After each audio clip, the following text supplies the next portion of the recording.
एकदमै गहिरो दुःख र पीडाको बीचमा मान्छेले बाँच्ने इच्छा कसरी फेला पार्छ होला? आज हामी यही गहिरो प्रश्नको उत्तर खोज्नेछौँ, त्यो पनि मनोचिकित्सक विक्टर फ्र्याङ्कलको अनुभवबाट। उहाँले नाजी यातना शिविरमा जे भोग्नुभयो त्यसैमा आधारित रहेर। ल सुरु गरौँ है त। हो, फ्र्याङ्कलले खोजेको मूल प्रश्न नै यही थियो। ती यातना शिविरको भयानक मनोवैज्ञानिक असरबाट कोही कसरी बाँचे अनि कोही किन बाँचेनन्? आखिर के थियो त उनीहरूबीचको फरक? कुरा शरीरको मात्र थिएन, कुरा थियो मानसिक रूपमा कसरी कोही टिक्न सक्यो। अनि यसको जवाफमा फ्र्याङ्कलले एउटा एकदमै शक्तिशाली सिद्धान्त अगाडि सार्नुभयो, अर्थको इच्छा, अर्थात् द विल टु मिनिङ। उहाँको तर्क के थियो भने मान्छेलाई चलाउने मुख्य कुरा न त सुख हो न त शक्ति, बरु त्यो हो आफ्नो जीवनमा एउटा अर्थको खोजी। र यो कुराले उहाँले फ्रॉइड र एडलर जस्ता त्यति बेलाका ठूला मनोवैज्ञानिकहरूको सिद्धान्तलाई सिधै चुनौती दियो। फ्रॉइडले आनन्दको इच्छालाई महत्त्व दिए, एडलरले शक्तिको इच्छालाई, तर फ्र्याङ्कलले भन्नुभयो त्यो होइन, सुख वा शक्तिको चाहनाभन्दा कैयौं गुणा शक्तिशाली हुन्छ उद्देश्यको भावना। हो, त्यही नै हो मान्छेलाई अगाडि बढाउने मुख्य शक्ति। अब फ्र्याङ्कलले यो सिद्धान्त कहाँ परीक्षण गरे त? कुनै किताब पढेर वा क्लिनिकमा बसेर होइन। उहाँले यसको परीक्षण वास्तविक संसारकै सबैभन्दा कठोर ठाउँमा गर्नुभयो। त्यो थियो यातना शिविर। उहाँले त्यसलाई मानव आत्माको एउटा प्रयोगशाला भन्नुहुन्थ्यो, जहाँ हरेक दिन हरेक पल बाँच्नको लागि सङ्घर्ष थियो। सोच्नुहोस् त, शिविरमा पुग्ने बित्तिकै के भयो होला? फ्र्याङ्कलको पहिचानै खुसियो। उहाँ अब एक सम्मानित डाक्टर रहनु भएन, उहाँ बन्नुभयो केवल एउटा नम्बर, कैदी नम्बर 1,19,104। बस त्यति मात्र। र यो उहाँको मात्र कथा थिएन, त्यहाँ भएका हरेक कैदीको हालत त्यही थियो। उनीहरू मान्छे होइन, केवल एउटा सङ्ख्या थिए। हो, यही थियो मान्छेलाई मान्छेबाट वस्तु बनाउने प्रक्रियाको पहिलो चरण। कैदीहरूले आफ्ना सबै सामान, लुडाफाटा, आफ्नो व्यक्तिगत पहिचान सबै गुमाए। यसले उनीहरूलाई पहिलो मनोवैज्ञानिक झट्का दियो।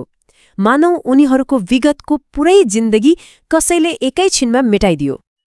अनि त्यसपछि आयो दोस्रो चरण, उदासीनता, जसलाई फ्र्याङ्कले भावनात्मक मृत्यु पनि भन्नुभएको छ। कैदीहरूले बिस्तारै केही पनि महसुस गर्न छोडे। यो उनीहरूको दिमागले बनाएको एउटा कवच जस्तै थियो। दिनहुँको कुटाई, भोक र चारैतिरको मृत्युको त्यो भयावह दृश्यबाट आफूलाई बचाउनको लागि। फ्र्याङ्कलको यो भनाइले मनै छुन्छ, हामीमध्येका सर्वश्रेष्ठहरू फर्केनन्। यसले एउटा तीतो सत्य बताउँछ। उहाँले के देख्नुभयो भने शरीरले सबैभन्दा बलियो र हृष्टपुष्ट हुँदैमा कोही बाँच्छ भन्ने कुनै ग्यारेन्टी थिएन। बरु धेरै असल र नैतिकवान मानिसहरूले त्यो क्रूरता सहन सकेनन् र उनीहरूले पहिल्यै ज्यान गुमाए। त्यसो भए बाँच्ने आधार के थियो त? यहाँनिर एउटा अचम्मको कुरा देखियो। बाँच्ने सम्भावना ती मानिसहरूमा बढी थियो जसले बाँच्नको लागि कुनै न कुनै कारण भेटाएका थिए। चाहे त्यो भविष्यमा पूरा गर्ने कुनै लक्ष्य होस्, कुनै प्रियजनको याद होस् वा कुनै अधुरो काम हो, यही उद्देश्यले नै उनीहरूलाई मानसिक रूपमा बलियो बनायो। हो, ठ्याक्कै यहीँबाट फ्र्याङ्कलको विश्लेषणले एउटा एकदमै गहिरो मोड लिन्छ। उहाँले एउटा यस्तो कुरा पत्ता लगाउनुभयो, एउटा यस्तो परम स्वतन्त्रता जुन कुनै पनि बाहिरी शक्तिले कहिल्यै खोज्न सक्दैन। यो भनाइ साँच्चै शक्तिशाली छ।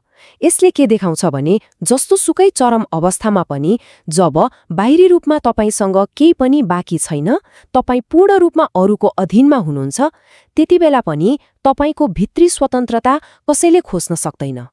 त्यो पीडालाई कसरी सामना गर्ने भन्ने छनोट त्यो सधैँ सधैँ तपाईसँगै रहन्छ।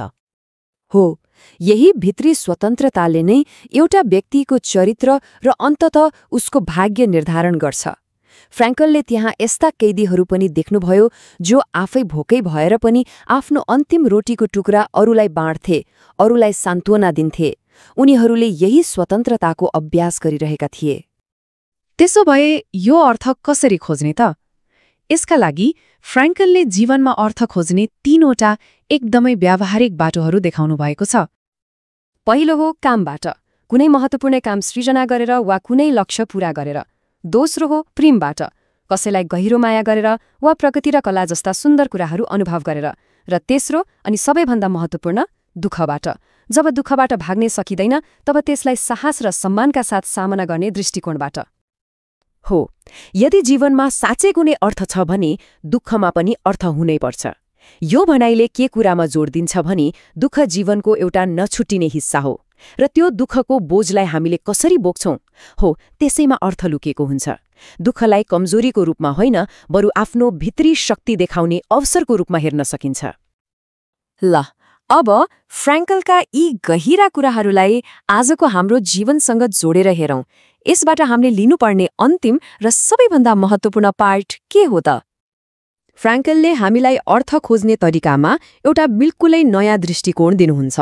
उहाँ भन्नुहुन्छ, हामीले सधैँ जीवनबाट मैले के आशा गर्ने भनेर सोध्न बन्द गर्नुपर्छ र यसको सट्टा हामीले सोध्न सुरु गर्नुपर्छ, जीवनले मबाट के आशा गर्छ। हो, यो दृष्टिकोणको परिवर्तन नै सबैभन्दा महत्त्वपूर्ण कुरा हो।